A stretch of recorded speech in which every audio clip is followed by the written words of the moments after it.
Hi, I'm Mary. I'm 18 and a senior in high school. Up until recently, life was pretty decent, just me and my dad, James. Ever since my mom passed a few years back, he's been my rock, and I've been his.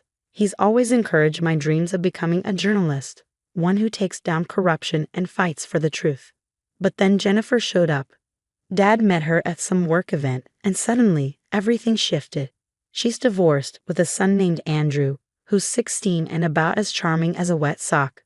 At first, I tried to be cool about it. Dad deserved to be happy. But something about Jennifer got under my skin. She was always cozying up to Dad, laughing at his every joke, giving me these fake, sugary smiles that never reached her eyes.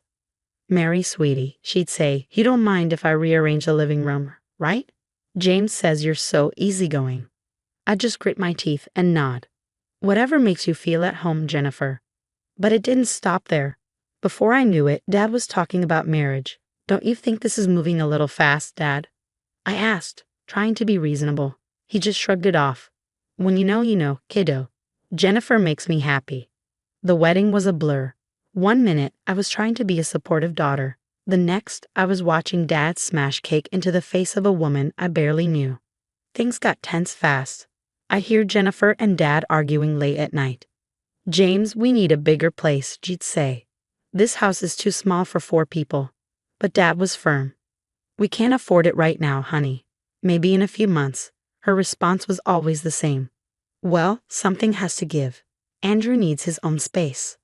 I tried to ignore it, until one night, Dad knocked on my door, looking like he'd rather be anywhere else. "Mary, honey, we need to talk." My stomach sank. "What's up, Dad?" He couldn't even look me in the eye. "Jennifer and I think it might be best if you moved into the guest room. Just temporarily, of course." I felt like I'd been punched. "You want me to give up my room for Andrew?" Dad tried to explain he's not adjusting well, and Jennifer thinks. Oh, so it's what Jennifer thinks now. All I could do was nod numbly. "Fine, whatever. I'll move my stuff tomorrow." As Dad left, I heard Jennifer downstairs. "See, James, I told you she'd understand." Moving into the guest room felt like exile. My things barely fit, and the walls felt like they were closing in on me. Meanwhile, Andrew moved into my old room as if he owned the place. "Hey sis, thanks for the upgrade," he smirked, rushing past me in the hallway. I bit my tongue hard. "It's Mary, not sis, and you're welcome, I guess." Jennifer seemed to be driving a wedge between Dad and me on purpose. Every time I tried to talk to him, she'd pop up. "James, honey, didn't you say you'd fix the leaky faucet today?" And just like that, any moment I had with Dad would vanish.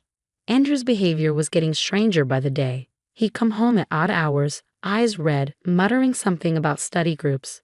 His moods were all over the place, laughing one second, snapping the next. I couldn't focus on school. My grades started slipping. One of my teachers pulled me aside after class. "Mary, is everything okay? This isn't like you." I just shrugged. "I'm fine. Just distracted." At lunch, I finally spilled everything to my best friend Zoe. "Something's not right with Andrew," I told her. "He's always sneaking around, and I swear I smelled weed in the bathroom the other day." Zoe's eyes widened. "Mary, I didn't want to say anything, but I see him hanging out with Jake's crew behind the gym." My stomach dropped. Jake's group was known for drugs and trouble. "Are you serious? Does my dad even know who he's let into our house?" Zoe shook her head. "I doubt it. Andrew's the type to play nice in front of the parents." I knew I had to do something, but Dad was too wrapped up in his honeymoon phase with Jennifer to see it. "I need to find out what Andrew's really up to," I said, determination hardening in my voice. Zoe looked at me, her expression full of worry. "Be careful, Mary. This could backfire big time." But I was done being careful. This was my home, my family, and I wasn't about to let Andrew and Jennifer tear it apart. I decided to count my savings from my part-time job at the diner, hoping I'd put away enough for emergencies. But as I counted, I felt a chill. I was missing $100. I'd been so careful, hiding my cash in different spots around my room. Someone had found it. Late that night, I heard a creak outside my door. I held my breath, heart pounding.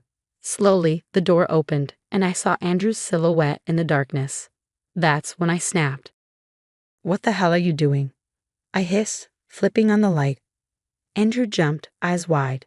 I was just looking for more money to steal, I accused, stepping closer. His surprised expression turned cold. So what if it was? What are you going to do about it? I'm telling Dad, you little thief. Before I could react, Andrew grabbed my arm, his grip painful. You're not telling anyone. Got it? You have no idea what I'm dealing with. I yanked my arm away. Oh yeah?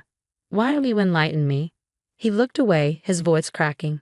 You think it's easy moving to a new town, new school, living with little Miss Perfect. Realization dawned on me. You're using the money for drugs. Andrew let out a bitter laugh. Bingo. Give the girl a prize. I felt sick. Andrew, this is serious. You need help. I don't need anything from you, he spat. If you breathe a word of this to anyone, I'll make your life hell. As he stormed out, I sank to the floor, overwhelmed. What was I supposed to do? The next few days at school, I kept an eye on Andrew, noticing his bloodshot eyes and jittery demeanor. His behavior was spiraling, and it was only a matter of time before things got worse. A classmate pulled me aside one day, looking shaken. Mary, you should have seen it. We were in English, and Andrew just flipped out. Knocked his desk over and started yelling at Mrs. Johnson right in her face. Said, who cares about Shakespeare? Never seen him snap like that before. I tried to swallow my anxiety, but then an announcement crackled over the PA. Attention students, please remain in your classrooms. We will be conducting a routine locker check. My stomach dropped. I knew what they find in Andrew's locker. An hour later, I was called to the principal's office. Mr. Harmon's expression was grim. Mary, I understand Andrew is your stepbrother. I nodded, my mouth dry. We found illegal substances in his locker. Given the amount, we have reason to believe he may be dealing. I gasped, shocked. Dealing? No, he's just using. I stopped, realizing what I just admitted. Mr. Harmon leaned forward. Mary, what do you know about this? So I told him everything, the stealing, the mood swings, the threats. By the end, I was shaking. Mr. Harmon sighed. Thank you for your honesty. Unfortunately, given the severity of the situation, we'll need to involve the police and Child Protective Services. My head spun. The police? I'm sorry, Mary, but this is beyond the school's jurisdiction now. We'll need to contact your parents immediately. As I left the office on shaky legs, I saw Andrew being escorted out by 2 officers. Our eyes met for a brief moment, and in his gaze I saw anger, fear, and something else. Desperation. I slumped against the wall, feeling my world crumble. How had it come to this? And how was I going to face my dad? Later that night, police cruisers pulled up to our house, lights flashing. From my window, I watched as 2 officers approached the front door. My dad answered, confusion etched on his face. Mr. Thompson, we need to speak with you and your son, Andrew. Dad's voice shook. What's this about? Sir, we have a warrant to search the premises. Your son was found in possession of illegal substances at school. I saw the color drain from Dad's face as he let them in. Jennifer came rushing down the stairs, eyes wide. What's going on? Andrew? The next hour was a blur. Police searched Andrew's room, uncovering more drugs and stolen cash. Andrew sat sullen and handcuffed, being questioned in the living room while I watched it all unfold, feeling like I was in some twisted movie. Dad turned to me, his eyes pleading. Mary, did you know about this? Before I could answer, Jennifer cut in, her voice dripping with accusation. Of course she knew. She's probably the one who ratted him out, always jealous of Andrew, weren't you? I couldn't believe what I was hearing. Are you kidding me? Andrew's been stealing from me for months. He even threatened me when I caught him. Dad's head whipped around. He what? And just like that, everything came pouring out. The theft, the threats, and the way Jennifer had been treating me. Dad listened, his face growing darker with each revelation. Why did he tell me? He asked, his voice breaking. Would you have believed me? I shot back. You've been so wrapped up in your new family, you didn't even notice what was happening. Jennifer screeched. This is ridiculous, James. Are you really going to let her talk to me like that after everything we've done for her? But something had shifted in Dad's eyes. He looked at Jennifer as though seeing her for the first time. What you've done for her, he asked quietly, you've made her feel unwelcome in her own home, pushed her out of her room, undermined our relationship, and ignored the fact that your son was spiraling out of control. Jennifer's face contorted with rage. How dare you? This is all her fault. If she hadn't been such a little. Enough, Dad roared. I had never heard him yell like that before. He turned to the officers. I think you have what you need. Please take Andrew into custody. As they led Andrew out, he shot me a glare. Hope you're happy now, sis. Jennifer grabbed her purse, her expression twisted with anger. If you're choosing her over us, we're done. Don't bother calling. And with that, she stormed out. Just like that, they were gone, leaving the house in silence. The weight of everything that had happened settled over us like a heavy blanket. Dad and I stood there, neither of us knowing what to say. Finally, he spoke, his voice thick with emotion. Mary, I'm so sorry.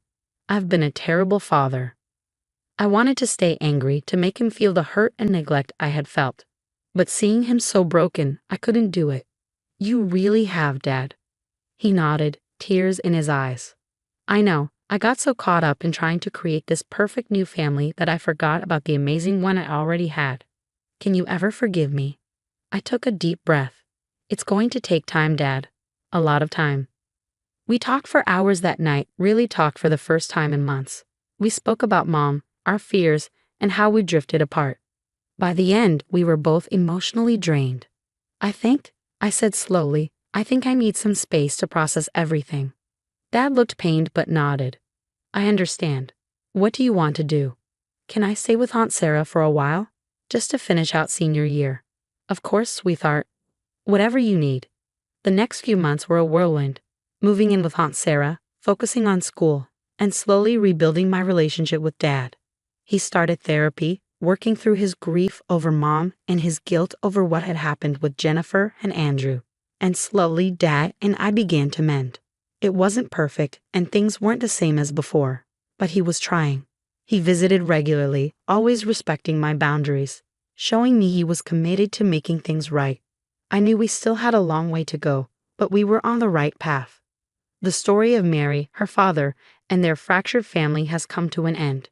Now I have a question for you. If you were in Mary's shoes, would you have forgiven your father? Or do you think some betrayals are too deep to truly move past? Share your thoughts in the comments below.